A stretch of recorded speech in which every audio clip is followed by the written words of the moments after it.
Hello, I'm Toycat and welcome back to our second channel video. Today, for the first time in 20 years, the euro dipped below the dollar. What that means is that for a little bit last night, a single euro would buy you just 0.998 on the foreign exchange market. Remember, that is different to the rate you as a consumer would pay. In reality, a European consumer buying dollars would get closer to 0.9, but still that means that a single euro was worth less than a dollar, and even right now, if we look it up, you can see that a single euro is worth about $1. The two currencies are on parity, which would have been unthinkable a few years ago. Even earlier this year, at the start of the year, a single euro was worth about $1.14, and earlier last year, it was worth about 1.2. This is the historic rate that it's roughly floated at, which is why it's so shocking to see, and why so many people are very bearish on the euro. It sounds very bad to be in European land right now, and so what is going so horribly wrong over there? Allow me to answer today, because it does seem as though this is a really bad news story for the EU, for the Eurozone, for Europe as a whole, and it's not a good one,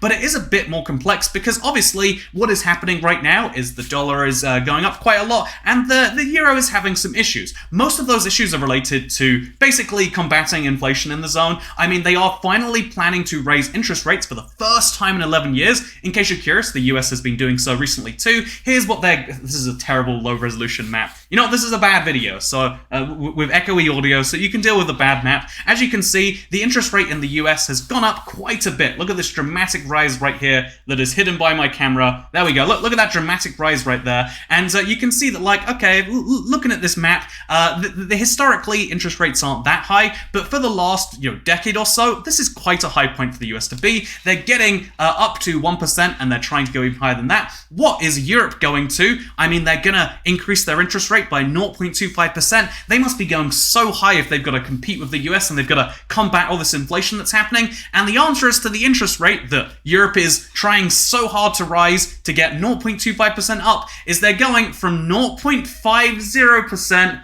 to 0.25%. And no, I didn't say those numbers the wrong way around. They're at negative 0.5%. It took them 11 years to raise their interest rates, and all they're doing after all of this consideration is they're going up to slightly less negative. It's not actually going up, it's just going less down, I think you could say at that point. And so that is why the Eurozone is maybe having issues combating their inflation. That is why, if you're an investor with some money to spare, you want to invest in the country with the higher interest rate, which is why money is coming out of the euro and into the dollar. In fact, though, again, this sounds like it's a big criticism of the euro, and wow, look how bad this graph is. The truth is, look at basically any currency and you'll see the same thing. Here is the Great British Pound and the US dollar. The UK's been doing a better job at interest rate rises than the continent, but you can still see was worth about 1.4 even earlier this year, now worth about 1.18. Let me tell you how I know that as someone who has all of their money in Great British Pounds but is doing a lot of spending in dollars right now. Let me tell you about how I know about how low it is right now.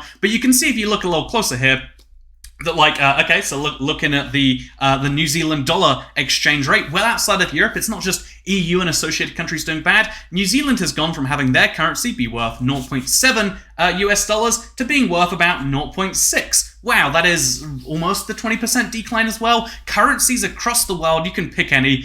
We'll pick, for instance, the strongest currency per unit, the Kuwait dinar. How well is that doing against the USD? I bet it's not doing great. It went from being worth 3.3 US dollars to 3.25. It's not actually doing as terribly. What about the Iranian rial? I think that's the lowest value unit per currency, that isn't used in the billions. An Iranian rial is worth about 0.00024 US dollars, when previously it was worth about 0.025. Honestly, it looks as though the Iranian rial is fixed by the government based on how round these exchange rates seem to go. But still, you can see the currencies are dropping in value against the dollar, and the dollar is raising in value against every other currency because you want to be invested in the place where they're doing a good job at raising their interest rates. The US bank is raising those rates, and investors are seeking the safe haven of the dollar because there's global turmoil. Have you heard about this Ukraine thing? that's going down. And so, yeah, this is the simple explanation. But what actually makes this such an interesting story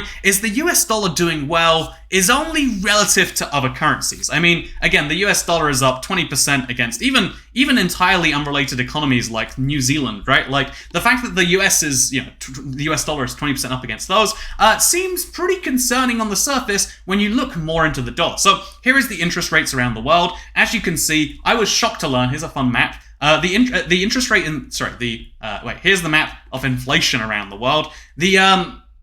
The inflation rate in the UK is 9.1%, and that puts us middle of the table by inflation. As you can see, US is at 78. The US and the UK are perfectly in the middle of what you expect for inflation, with countries like Poland and Latvia doing especially well, or poorly, you could say. By the way, it says something interesting that 9.1 is like the median inflation right now. But even more interesting than seeing the inflation rates around the world is seeing that, like, okay, looking at this map, US is doing, it's like fine, right? Like lost interest. Okay, it's not looking so good. However, the fact that the US is at 9.1% inflation, doing worse than the Euro area, doing worse than a lot of major economies around the world, like Singapore, Australia, Switzerland, China, Japan.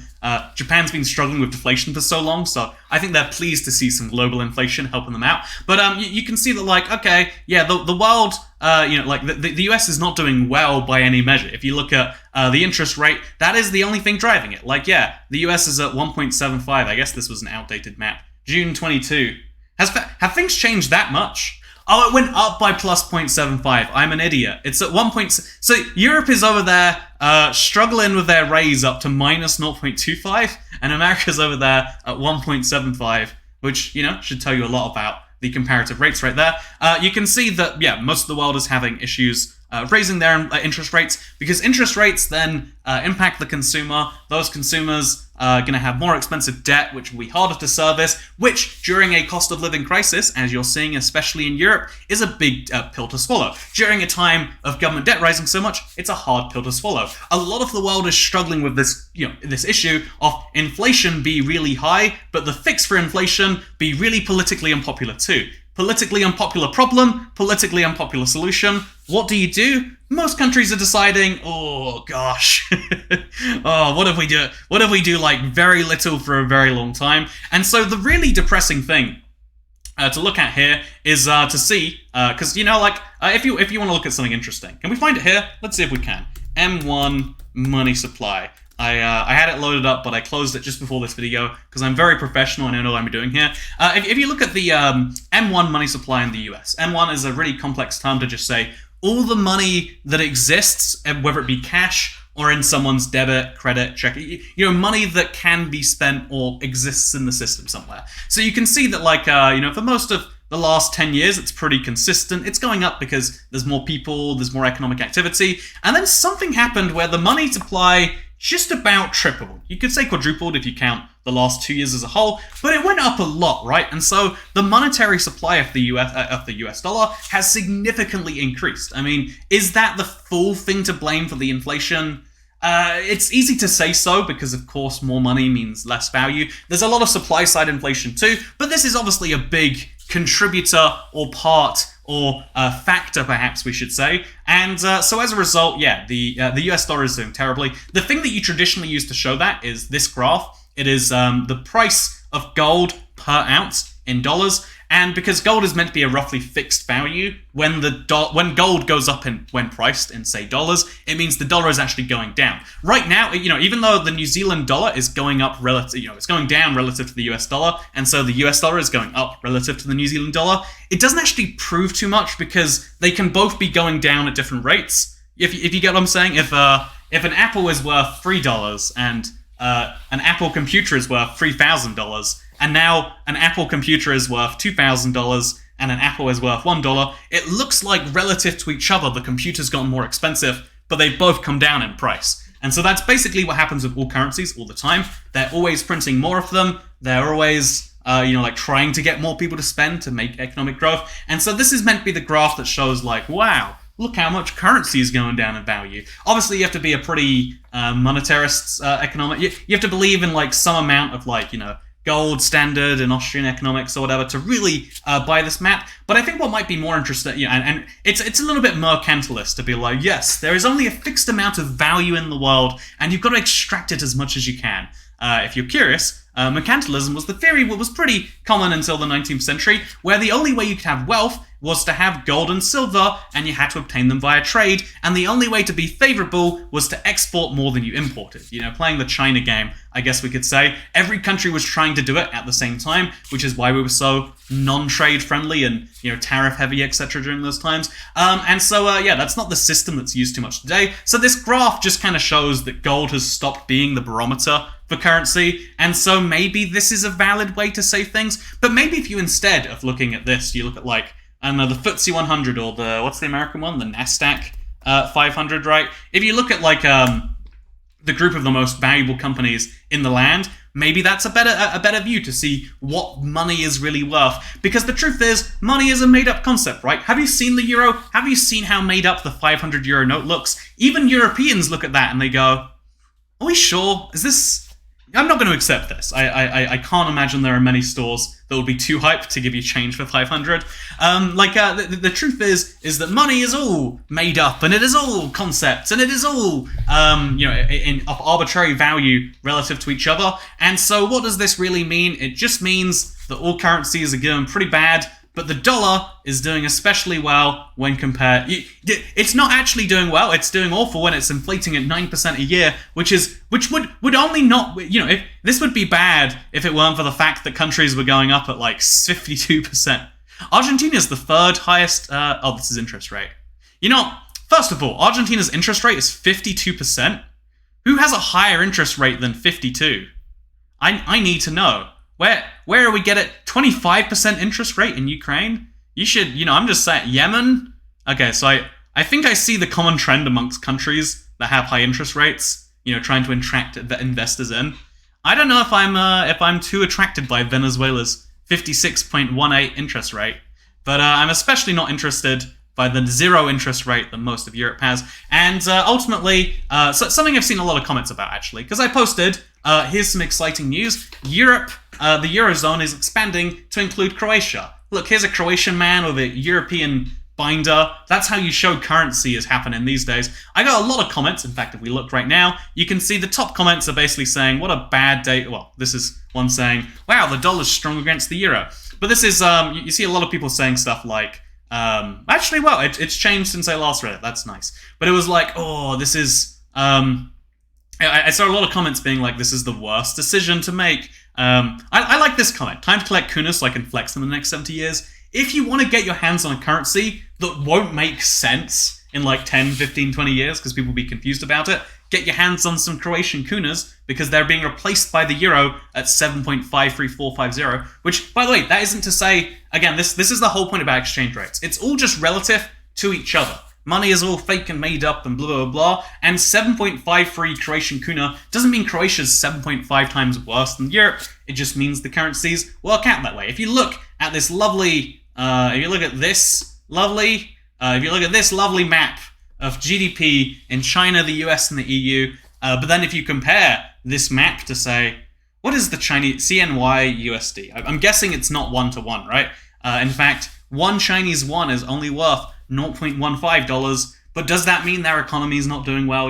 I would argue that's not what that means in the slightest. And so, yeah, my point here is just to say that really, currency's going up and down. It's happening all the time. And the last point I wanted to address is that, it's time to plan my vacation.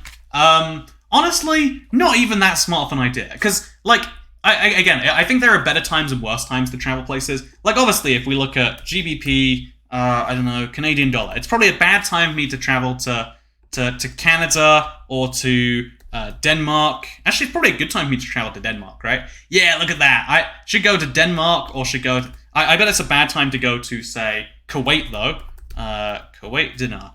If you look at the amount of pounds, the amount of Kuwaiti dinars my pound will get me, it's going down. So it's a bad time to go to Canada or Kuwait, and it's a good time to go to Denmark, you might say.